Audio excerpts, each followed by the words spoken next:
미국에서는 연예인들도 스펙에 투자한다면서요? 그 농구선수 출신의 샤킬 오닐이 설정한 스펙이 있어요.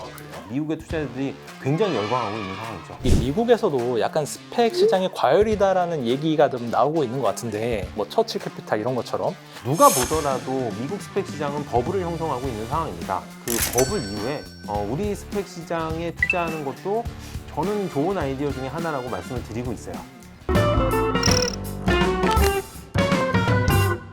또 공모주 시장에서는 이게 일반적인 상장, 트랙 이외에도 또 스펙 상장이라는 게 있잖아요. 일단 스펙이라는 게 뭔가요?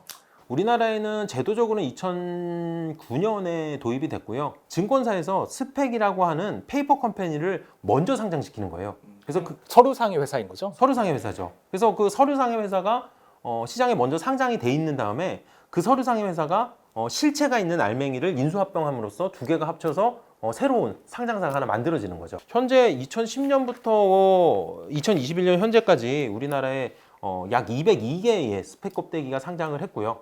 그 중에 103개의 그 스펙은 이 비상장 기업을 합병하거나 지금 합병 예정에 있는 상황이고요.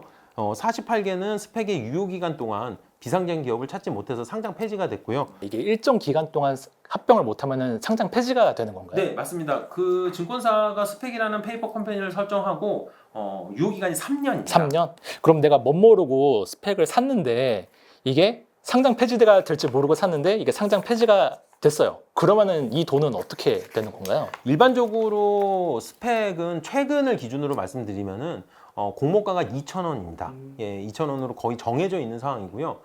또 하나 어느 기업이랑 합병할지 모르는 상태에서는 보통 2,000원대 초반에서의 시장가가 형성이 됩니다. 따라서 그 기업들은 그 2,000원 곱하기 주식수만큼의 현금을 가지고 있잖아요. 그러다가 3년 동안 알맹이를 못 찾았어요. 그래서 상폐가 됐어요. 그러면 이 회사의 현금은 주주들에게 다시 나눠줍니다. 따라서 내가 투자한 2,000원은 정확한 금액이 2,000원은 아니지만 2,000원 전후에 비슷한 금액을 돌려받게 됩니다. 그러면은 예를 들어 어떤 스펙이 이유 없이 막 3연속 상한가 가서 꼭지에서 잡았는데 이게 적정한 합병 기업을 못 찾아서 상장 폐지가 됐다. 그러면은 내가 이거를 아무리 비싸게 사든 상관없이 2,000원 안팎의 금액밖에는 못 돌려받는 거네요. 이론적으로는 그렇고요. 실제적으로는 스펙이 그렇게 가격 변동이 심하지 않아요. 예. 보통 스펙에 투자할 때는 세 가지 구간으로 나뉘게 됩니다. 첫 번째 구간은 2,000원의 공모를 받거나 2,000원대 초반에 시장에서 이 스펙을 매입하는 경우죠. 이 스펙이 어느 기업이랑 합병할지 결정이 돼서 합병 공지가 나가게 되면은 일정 기간 거래 정지가 됩니다. 예, 그리고 거래소에서 둘이 합병해도 된다라고 승인이 나면 그때부터 거래가 풀리기 시작을 하는데 굉장히 높은 주가 변동성을 기록하게 되죠. 세 번째 구간은 실제로 알맹이와 스펙이 합병을 다 마친 이제 일반 코스닥 중소형주 투자라고 보시면 될 것 같아요. 그러면은 지금까지 이제 국내에서 상장된 스펙들 중에서 합병에 성공한 기업이 한 200여 개 중에서 한 100여 개 정도 된다고 하신 거잖아요. 맞습니다. 성공률이 한 50% 되는 거네요. 굉장히 좋은 지적이고요. 네. 이 얘기는 현재 상장하는 껍데기 2개 중에 1개는 알맹이를 찾는데 성공을 한다는 얘기죠. 네. 그럼 만약에 스펙에 투자를 한다고 했을 때 어떤 전략을 가져가야 될지가 좀 중요할 것 같은데 제 개인적인 생각으로 예를 들면 스펙 지금 상장되어 있는 것 중에 아무거나 한 10개를 사요.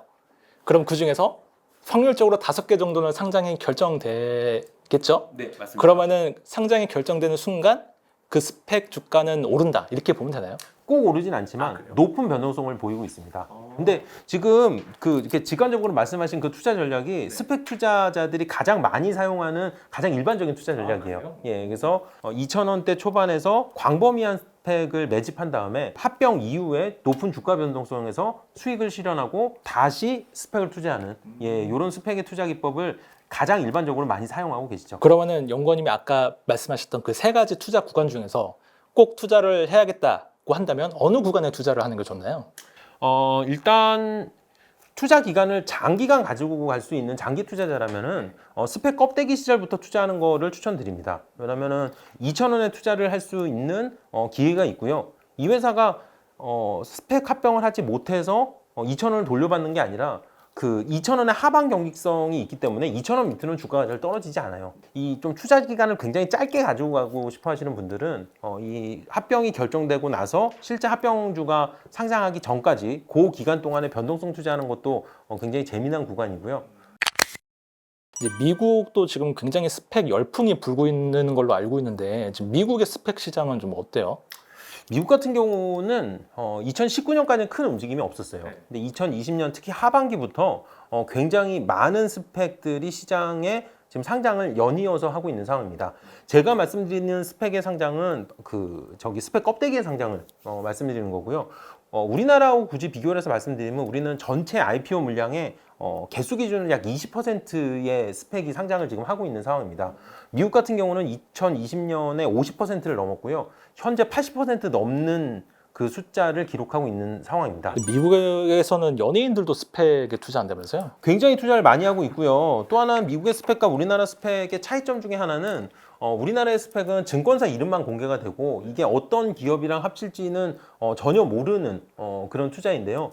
미국 같은 경우는 스펙이 상장할 때 이 회사가 뭐랑 합칠지 컨셉을 정하고 들어와요. 그러니까 특정 산업, 특정 업종 뭐 맞습니다. 이렇게? 예. 미디어 스펙이라든지 뭐 2차 전지 스펙, 뭐 전기차 스펙, 뭐 항공우주 스펙. 미국의 스펙 중에 굉장히 히트를 친 그 스펙 중에 하나가 그 농구 선수 출신의 샤킬 오닐이 설정한 스펙이 있어요. 그래요? 예, 샤크 1호 스펙이었고요. 헬스케어주랑 헬스케어. 합병을 했어요. 최근에 설정한 샤크 2호 스펙 같은 경우는 디즈니를 퇴사한 임원들을 영입해서 미디어 합병 스펙을 설정해 놓은 상황이기 때문에 미국의 투자자들이 굉장히 열광하고 있는 상황이죠. 그거는 그러니까 미국에서는 증권사뿐만이 아니고 개인도 자기가 자금을 모아서 스펙을 상장시키는 게 가능한가요? 뭐 개인이 혼자서 한다기보다는 이 개인 설립자와 뭐 VC와 뭐 여러 투자자들이 그렇게 그러니까 메인 투자자의 이름을 내건 스펙이다 이렇게 보면 되겠네요. 보시는 게 맞을 것 같습니다. 그러면은 이게 미국에서도 약간 스펙 시장이 과열이다라는 얘기가 좀 나오고 있는 것 같은데 이런 그 스펙이 뭐 이유 없이 갑자기 뭐 급등한다던가 뭐 처칠 캐피탈 이런 것처럼 그런 거에 대한 우려는 좀 없을까요? 그 미국의 증권거래소 SEC에서 공식적으로 계속 경고를 보내고 있는 상황입니다. 유명인들의 투자를 무작정 따라하는 스펙 투자는 좋지 않다는 경고를 계속 보내고 있고 또 하나는 스펙 합병에 대해서 일반 IPO 시장에 준하는 그런 심사를 강화하겠다라는 얘기를 계속 하고 있음에도 불구하고 미국의 스펙 시장의 열기는 아직까지는 지속되고 있는 상황입니다. 그럼 지금 상황에서 국내 투자자들이 미국 스펙에 투자하는 거는 조금 어떻게 봐야 될지 리스크가 좀 높나요? 미국 시장은 사실 지금 누가 보더라도 미국 스펙 시장은 버블을 형성하고 있는 상황입니다. 미국 시장의 스펙과 우리 시장의 스펙은 구조적으로 좀 다른 상황이에요. 출발은 같았을지 몰라도 우리 같은 경우는 스펙의 크기 자체가 굉장히 작고요. 두 번째는 아까 말씀드렸던 연예인들이 주도해서 설립이나 투자를 하지 않습니다. 세 번째는 굉장히 중요한 개념인데 우리 증권거래소 같은 경우는 스펙의 합병이 증시의 상장이기 때문에 일반 IPO의 심사 절차와 거의 동일한 절차를 스펙 합병의 심사에 적용하고 있는 상황입니다. 굉장히 까다로운 절차를 거치고 있기 때문에 오히려 미국 시장하고 비교한다면 우리 스펙 시장 같은 경우는 약간 지루할 정도로 안정적입니다. 따라서 미국의 스펙 시장이 버블의 경고 이후에 실제로 버블이 이렇게 거치는 상황이 된다고 하면은 우리 시장에도 약간 주춤하는 그런 사인이 올 수 있는데 그거는 우리 스펙 시장과 미국 스펙 시장을 차이를 조금 보신다면은 오히려 굉장히 좋은 투자 기회라고 말씀을 드리겠습니다.